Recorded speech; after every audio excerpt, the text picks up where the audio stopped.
ભારતના pre active sim card મોકલવાના રેકેટનો પર્દાફાશ. સુરતથી ફ્લાઇટ પકડે તે પહેલા 192 કાર્ડ સાથે 2 પકડાયા. દુબઈ ખાતે ચાઇનીઝ કંપનીને ગેરકાયદેસર ભારતીય પ્રી એક્ટિવ સિમ કાર્ડ મોકલવાના રેકેટનો પર્દાફાશ થયો છે. 2 ઇસમોને 192 સિમ કાર્ડ લઈ દુબઈની ફ્લાઇટ પકડે તે પહેલા જ પોલીસ દ્વારા ઝડપી લેવામાં આવ્યા હતા.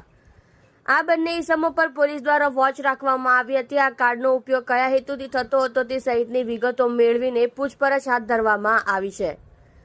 પોલીસને બાતમી મળી હતી કે ભારતમાં ગેરકાયદેસર રીતે પ્રી એક્ટિવ સિમ કાર્ડ મેળવી દુબઈ ખાતે મોકલવાની પ્રવૃત્તિ એક ટોળકી દ્વારા કરવામાં આવી રહી છે, જેથી ટોળકીનો એક સભ્ય અન્ય સભ્યને મોટી સંખ્યામાં એક્ટિવ સિમ કાર્ડ આપી તેને દુબઈ ખાતે મોકલવાની ફિરાકમાં છે.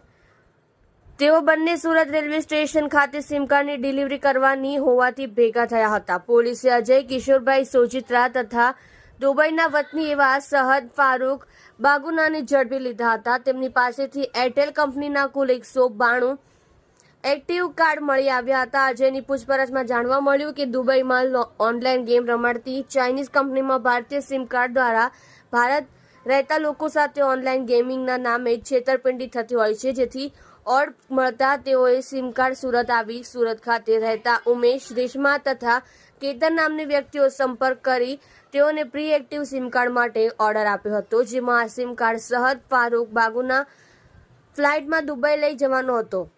જોકે તે અગાઉ જ પોલીસે ઝડપી પાડ્યો હતો.